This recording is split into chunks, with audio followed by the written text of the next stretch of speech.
તો આજે આપણે બનાવીશું નાનાથી લઈને મોટા બધા જ ખાઈ શકે તેવો સોજીનો હેલ્ધી નાસ્તો। તો ચલો આપણે સોજીનો નવો હેલ્ધી નાસ્તો બનાવવાનો શરૂ કરીએ। સોજીનો નવો હેલ્ધી નાસ્તો બનાવવા માટે મેં અહીંયા એક બાઉલ સોજી લીધો છે। તો આ રીતનો જે મોટો સોજી આવે છે એ જ લેવાનો છે।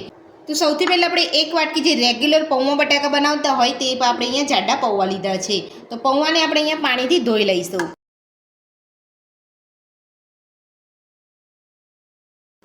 તો હવે આપણે પૌવાને આ રીતે હાથેથી ધોઈ લઈશું અને પછી એનું પાણી કાઢી અને પછી એને સાઈડ પર રાખી લઈશું, એટલે પૌવા આપણા એકદમ સરસ રીતે ફૂલી જશે। તો પૌવાને આપણે અહીંયા બે પાણીથી સારી રીતે ધોઈ અને પાણી કાઢી લીધું છે। તો હવે આપણે તેને સાઈડ પર રાખી લઈશું। તો પૌવાને ધોઈને આપણે અહીંયા સાઈડ ઉપર રાખી લીધા છે। તો આપણે અહીંયા એક બાઉલ સોજી લીધું છે, એને આપણે કૂક કરી લઈશું। તો સોજીને કૂક કરવા માટે આપણે ગેસ ઉપર એક કઢાઈ રાખી છે। તો સૌથી પહેલાં આપણે તેની અંદર 2 ચમચી જેટલું તેલ ઉમેરીશું। તેલને આપણે ગરમ થવા દઈશું। તો તેલ આપણું અહીંયા ગરમ થઈ ગયું છે। તો હવે આપણે તેની અંદર અડધી ચમચી જેટલું જીરું ઉમેરીશું। તો જીરું આપણું અહીંયા સરસ કકડી ગયું છે। તો હવે આપણે ગેસની ફ્લેમ બંધ કરી દઈશું અને જે બાઉલના માપથી આપણે અહીંયા સોજી લીધો હતો એ જ બાઉલના માપથી આપણે 2 બાઉલ પાણી લઈશું।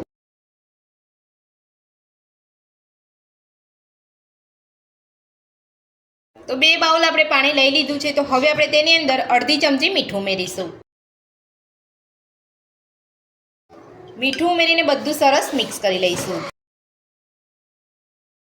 તો બધું જ આપણે અહીંયા મિક્સ કરી લીધું છે। તો હવે આપણે તેની અંદર સોજી ઉમેરી લઈશું।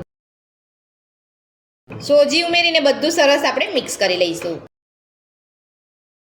તો આ રીતે આપણે અહીંયા ગેસનો ફ્લેમ બંધ કરી અને પછી સોજી ઉમેરી લઈશું। તો સોજીની અંદર ગાંઠા પણ નહીં પડે અને પાણીની અંદર એકદમ સરસ રીતે અહીંયા મિક્સ થઈ જશે। તો આ રીતે તમારે ગેસને બંધ કર્યા પછી તમારે સોજી ઉમેરવાનો છે। તો હવે આપણે ગેસની ફ્લેમ ચાલુ કરી લઈશું। તો ગેસ આપણે અહીંયા ચાલુ કરી લીધો છે। તો હવે આપણે સોજીને કૂક કરી લઈશું। તો આ રીતે તમારે અહીંયા મિક્સ કરતું રહેવાનું છે।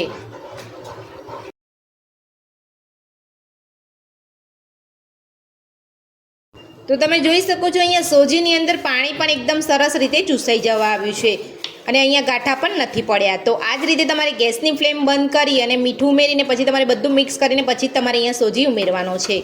તો ધીરે ધીરે આપણો સોજી અહીંયા કૂક થઈ જવા આવ્યો છે। તો ગેસની મીડિયમ ફ્લેમ ઉપર જ આપણે આ રીતે સોજીને કૂક કરવાનો છે। ફૂલ ગેસ ઉપર આપણે સોજીને કૂક નથી કરવાનું, નહીં તો પાણી જલ્દી